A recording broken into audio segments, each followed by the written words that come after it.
All right, so I want to welcome everyone today to a learning conversation, and it's my absolute thrill to have with us Clarenville Middle School grade sevens. Specifically, they are the 7 Andrews and 7 Coates classes at Clarenville Middle School, and their teacher, Miss Andrews. The topic of our learning conversation today is a deep learning project that this group took on called Donations for Afghans. And we're so excited to hear all about this deep learning project and all the wonderful learning that you folks engaged in. My name is Richard Churchill. I'm going to be the facilitator of the conversation today, and I am the Safe and Inclusive Schools itinerant for the Central Region, Vista, and Burin regions. And it's Wednesday, the 1st of June. Oh my goodness. Can we even believe this, folks? Wow. Wow. Where did June come from all of a sudden? So, yeah, right. It's been an exciting year, a year that had a lot of challenges, but I just think it's so fantastic that even amidst all the challenges that we had, that we still had incredible learning happening, such as this great project that we're going to learn about today.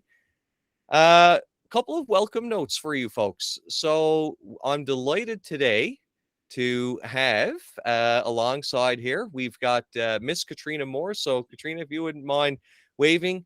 Katrina is our Director of Educational Programs for the province, and she's super excited to be here today to hear your story.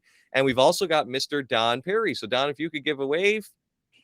And Mr. Perry is the director of schools for 20. What are you up to now, sir? 21 schools, right? Because we just picked up a school in Ron Counter East that we're going to visit next week. So he basically looks out to the schools on the Burin Peninsula. So there's now 14 down there, plus Ron Counter. And then he's got the other 7 schools in Vista. So great to have you along, sir. I also extended an invitation to our Assistant Director of Education, Mr. O'Brien, Dan O'Brien. He's not sure if he's able to make it, but he may jump in if his schedule permits.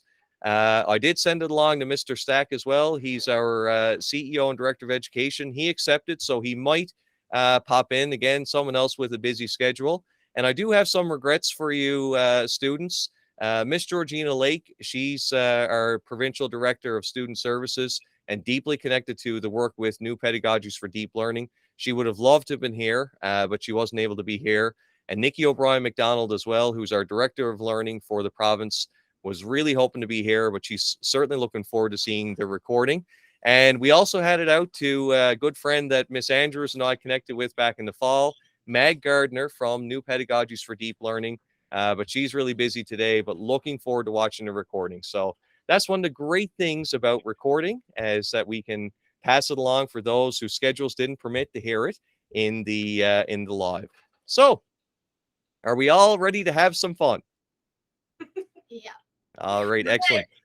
And I'm just noticing that I got a slight mix-up, I think, in my slides. So I'm just going to quickly get that taken care of. And that's question 2. So I will say, Rich, while you're doing that, we have our principal, Mr. Glenn Malton, is joining us right now. He's in the same room as us. Oh, wonderful. Good to have you along, sir. Hello there. Exit slideshow. And there we go. Do. All right, there we go. I had accidentally deleted a slide. That's okay. Mr. Churchill's quite comfortable when that stuff happens. And go back to present the tab again. Here we go.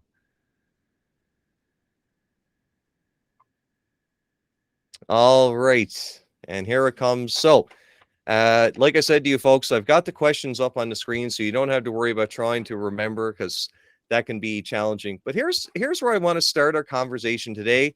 And whoever wants to jump in, just we'll have it as a conversation, and can't wait to hear about this. So tell us about your deep learning project, Donations for Afghans, and where this idea came from. Whoever wants to jump in can go right ahead. I think this project started in like mid-December, right before like Christmas, because we were like about to get like a bunch of stuff, and Miss Andrews wanted to help us like give back to people that couldn't have as much stuff as us. And at the time, we were just about to go read Purvana's Journey, so I think that's where it started. Awesome. Mhm. And for the other two students, so that was Kara that we just heard from. Tell me a little bit about Parvana's journey and I guess what you kind of learned in that novel study. Purvana's Journey is a book about a young Muslim girl in Afghanistan and the struggles that she faces with the Taliban, and her father was put in prison and she had to escape from all of the horrific things that the Taliban was doing to her. And it was really an eye-opener for me personally. I think everyone else felt the same about how privileged we are compared to the struggles that other people face in different parts of the world. Yeah, for sure, for sure. And Callie, I guess just to throw a little bit over to you, when you think about having read that novel and then taking on this project, how did it kind of help you make some deeper connections, would you say, to some of the things that you learned about the people of Afghanistan throughout reading that novel? Well, I guess where they live a lot of different lifestyles, like it's definitely more struggles for them. I kind of like thinks back like almost like how when they don't have enough, you like want to be grateful for everything you have. So true, so true. And you know, for those of us that live in the Western hemisphere, I think learning about other cultures in the way that you do, and one of my favorite ways to learn about other cultures is definitely through reading. I think novels, you know, have a strong ability to teach us about other parts of the world and other cultures. And you know, I think it's great that you were able then to kind of extend upon that through this really exciting deep learning project that your class came up with, which was very much student driven in terms of the whole process. So looking forward to hearing some more about that. So thank you so much for that great, insightful responses there to all of you girls. So the next question I guess I want to ask you is, and you know, each of you can certainly feel free to share a response for this one. What do you feel you learned throughout this exciting deep learning project? What were some of the key learnings that really stand out for you? Personally, I found myself researching on my own more about different cultures, specifically in Afghanistan and that area. And I definitely learned a lot about struggles that we really never hear of here at all. And there's a lot of stuff that would be completely like never seen here before that people face every day in other regions. And I think I really learned a lot from that. Yeah, that's really powerful. Kara or Callie, anything that kind of stands out for you in terms of what you learned throughout this project? I feel like we learned a lot about the Afghan landscape, like how it was like dusty and like rocky. But we also learned a lot about like different religions, like that aren't just in here in Canada, that are like out in. Excellent. And how about you, Callie? What really stands out for you in terms of what you learned throughout the project? We learned a lot more about the Taliban, I find, and what they've been doing down in Afghanistan and the promises that they have made, and they have broke some, like, was it last week? Last week. Absolutely. And you know, it's really timely too, because if we think about, you know, the current conditions, political conditions in Afghanistan right now, one of the things we know is that the Taliban is currently you know, in control of that country. And a lot of the things that people have worked really hard for, peacekeeping missions, some of that is really at risk. And you know, you folks were certainly taking on a deep learning project that was going to help people who were fleeing that country for safety. So I imagine that must feel pretty awesome to have played a part in helping someone when they land here in Newfoundland and Labrador through a learning partnership with the Association for New Canadians how did that make you feel to know that you were doing a part to help with those people that were landing in our country here in Canada and in our province of Newfoundland Labrador? It made me feel really good, but I feel like more people should be doing stuff like that, not just one class. So That's insightful. Yeah, and how about Miss Andrews? You're certainly welcome to jump in there if there's anything stands out for you in terms of how you felt as an educator and working alongside these students with this project. And I should tell you, if I can just speak to it for a moment.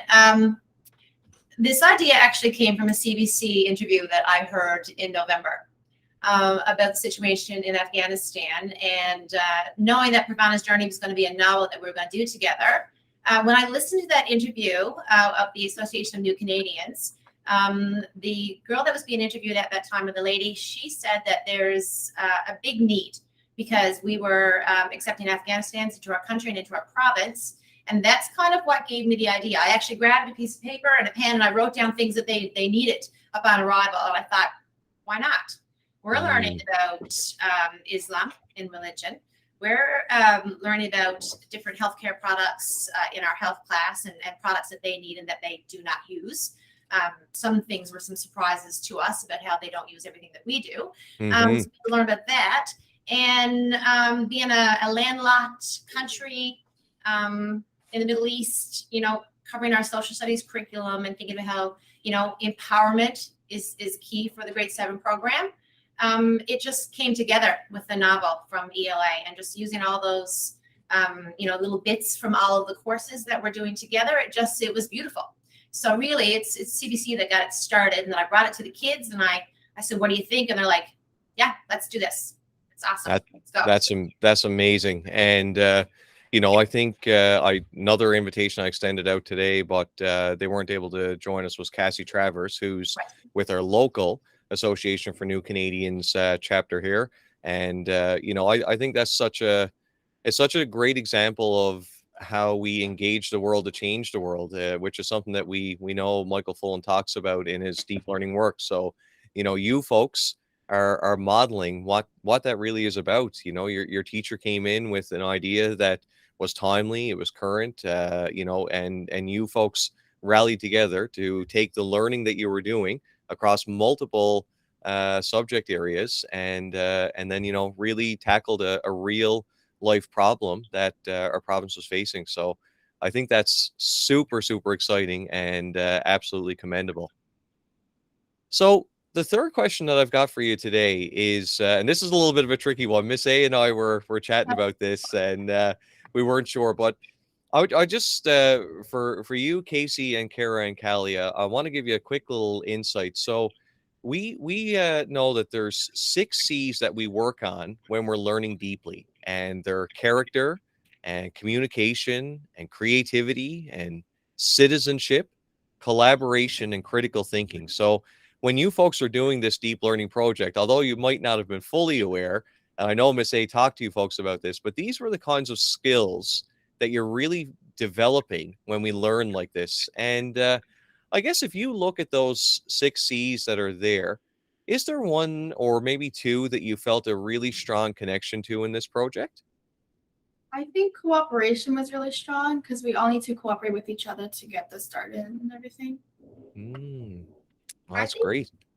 Communication was really big because me and Callie were actually in the same group together, even though we weren't in the same class. We kind of had to make things work out as a big group, and communicate across just that quick snippet of time that we had. Interesting perspective. Yeah. So it's not that the 7 Coates and 7 Andrews classes worked separately. You really kind of combined and worked as one big cohesive. Yeah, that's awesome. How about you, Casey? Definitely communication, because I was in a group that we were writing letters to local businesses, and I think we had written letters to almost every business in Clarenville asking for any support that we could get. So I felt communication was very big with my group especially. Awesome. And something that I found really interesting in the learning design, and Miss A, you might be able to jump in here to help out with this one, was basically there were different teams that were kind of created, and the students then got to choose a working team that they felt was the best fit. So not to put you under pressure, Miss, to remember all the teams, but what were some of the teams that students had to choose from? Yep, actually, you can go ahead if you want. I'll jump in if they're stuck, but they know this, so I'm gonna let them Okay, start. That's okay. We did. perfect. We had a bake sale group, which me and Callie were in. Casey was in a writing group. We had homemade knitted stuff, like knitted hats or mitts. We had jacket donations. We had healthcare products and socks and underwear, I think. Yeah. Amazing. So what we did, sir, I put the teams on the board to give them their student choice. And these are the teams that they just spoke about. And they had to sign up for whatever team they wanted to be part of. And then I went through what responsibilities were for each team. And it actually went way better than I thought it was going to. Yeah, it was crazy incredible. So super proud. Yep. It went very smoothly. And for you folks, the students, how does that make you feel when you get that kind of choice and autonomy and agency in your learning? Like, do you find that really makes a difference in how engaged you feel as learners? I think it did make a difference because like you're not just being forced to write like if a kid doesn't like writing letters, they're not gonna want to be forced to write a letter. Yeah, awesome. That's Kind great. of knew, sir, when I put the teams on the board, I knew exactly what they were going to choose. In my head, I did. Anyway, and it did work out the way I planned it in my head. Yeah. And Miss A, just before I move on from this one, like when you think about those 6 C's there, as an educator and designing learning like this, like, do you feel like you really got to see these 6 C's kind of in action? Absolutely. But I think, and I need to speak to this one because I know that communication is important for them and for choice and that. But for me, citizenship is super important. We're not just teaching academics here. We're teaching kids to become, adults and good citizens. So for me, being empathetic, feeling sad for what we're watching or listening to in the classroom, and then doing something good, to give back to our community. For me, citizenship is super, super important in this list of C's. That's awesome, and I can certainly see that because it was certainly a think globally, act locally kind of learning. That's great. So we're getting down there. Another question that I had for you folks. So, we've heard throughout the conversation so far that your class have been learning about Afghanistan and other relevant connections to that country, and multiculturalism and what it is to be a global citizen throughout many of your courses this year. So how did the donations for Afghanistan's learning experience deepen your understanding of the challenges Afghan people face? And I guess particularly those who are fleeing their homes as refugees and landing here in our province.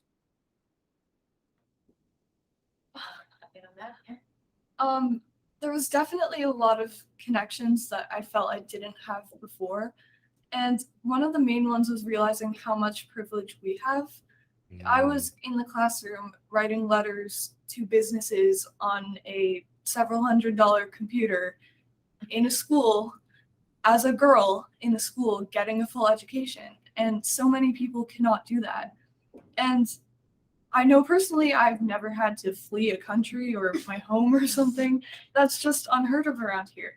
So that really built a lot of connections to what other people have to struggle through that we don't. Wow. Well, that's profound. Yeah, go ahead. They're coming to Canada, and Canada's like cold. It's rainy in the middle of June. It can like literally rain in August, and these people are coming here without the proper clothing that they should be wearing here in Canada, whereas we usually don't worry about trying to find a coat to wear to anywhere, actually, just to like not be drenched in rain. And Callie, I'm going to give you a chance to chime in there too, if you'd like.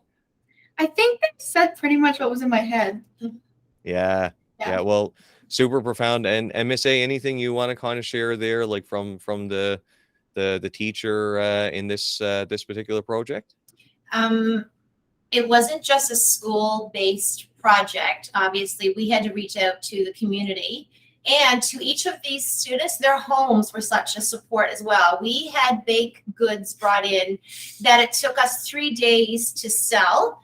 And I've been teaching for like 25 years. I've never had a bake sale that raised over $1,000. So we Wow. actually, like amazing. So sending off a check to the Association for New Canadians for $1,000.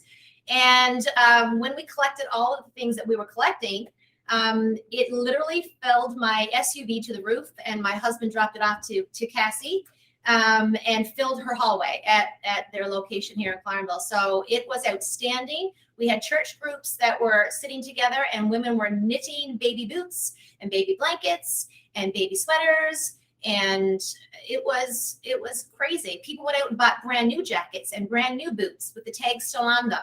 We had boxes and boxes and boxes of donations that came from this community. We had, businesses like Mercer's Marine just sending in checks. It was outstanding. Amazing. Yeah, probably the Amazing. best deep learning project, I think, so far. And we've done little ones, and Richard, you and I can speak to this, but this is probably the biggest and the best that we've done so far.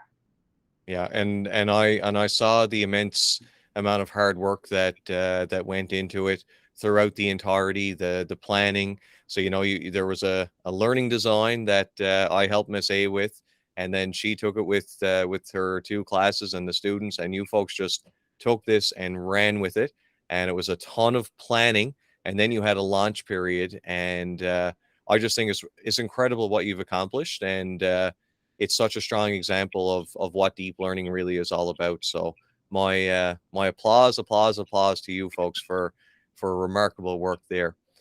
So I've just got one last question, and this one is for you folks as learners. So if you had to rate your engagement as a learner in this project on a scale of 1 to 5, where 1 would be not engaged at all to 5 very engaged, how would you rate this learning experience? I think it would be a 5. I think a 5. We got to definitely learn. 5. We have 4 subjects with Miss Andrews, and she tied them all in with this one big project. Awesome. And Casey or Callie, anything you'd share on top of what Kara just said there that time? It was definitely one of the more engaging things that I've ever done in all my years of school. And as serious a matter as it was, we still had so much fun putting it all together. Oh, that's a great point. Thank you for sharing that. And Callie, anything you want to share before we close off this question? I think with using all the subjects and everything, it was easier to be engaged in everything because for health, like you knew everything that they were using for their health products and that. So the donation part was easier as well. Awesome. And Miss A, when you think about what you witnessed throughout the project, and again, that guide by the side and seeing all these groups operating, how did you feel about the level of engagement in the learners? I do feel that some kids who are not normally, engaged 100% were more engaged. That I will agree with that. Particularly some kids that find it difficult to sit still. This wasn't a sit still kind of thing. We were up and moving and creating, and posters and, like I said, letters, social media. We were designing all kinds of different things. So it wasn't a sit in your desk kind of activity at all. So I think that helped on that level. The girls and I spoke about this quickly this morning, and the question came up, would I change anything? I don't think I would. I think it went better than my expectations. So to me, it's a win-win. I don't think there's much that I would change about the way that we did this. Actually, I don't know. You girls, would anything change if you were going to change something about it? Oh, we were just talking about this as well before it started. We find that more adding it to the community more. Like if we you can go out, just drive past Millfields, and you see that so many signs for like garage sales. Like we could have like put signs up there, and we could have like had people like drop, or like there's like a lot of kids in our school, so they could have just like dropped the stuff off with their kids. So I feel like that would have made it a little bit more better.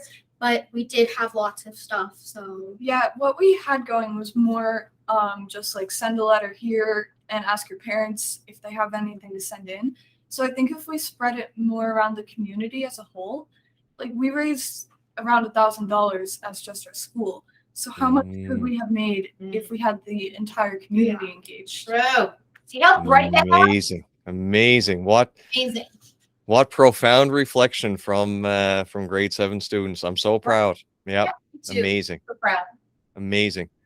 Well, I want to thank you for tackling a deep challenge and for your time here today. This has just been a real highlight for me to come in and to hear your stories about this project. I can guarantee it's probably not the last time that this conversation will be heard. I suspect we've captured something today that will be of benefit to many learners and other students. And hopefully the great work that you've done will inspire others to take on similar projects. So deep learning can be smaller scale at times, but sometimes it's these bigger challenges like you folks took on, and you really should be so proud of the work that you did. So my applause to you folks, and thank you so much for that.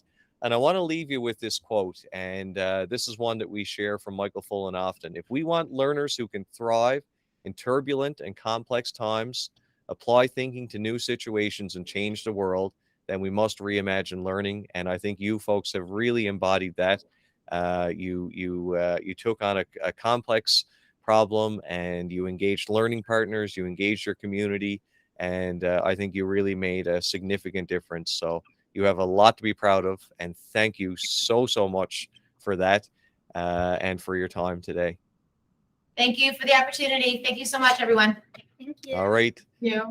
And I'm going to go ahead and stop recording there, and then I'm going to see if Mr. Perry and Miss Moores want to say something. So stop recording.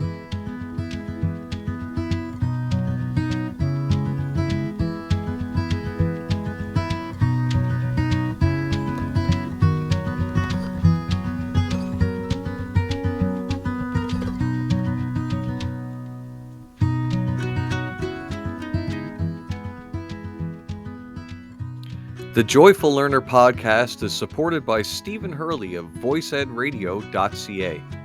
I also want to thank the Newfoundland and Labrador English School District for encouraging and supporting my deep learning project in Joyful Learning. I can be followed on Twitter and Instagram via the handle @MrChurchillNL. You can connect with me via email by writing richardchurchill@nlesd.ca. Check out my website to learn more about my work or to express interest in sharing your story of joyful learning by visiting richardchurchill.ca. Thanks for listening, and I hope this podcast helps you discover that what we learn with joy, we never forget. See you next time.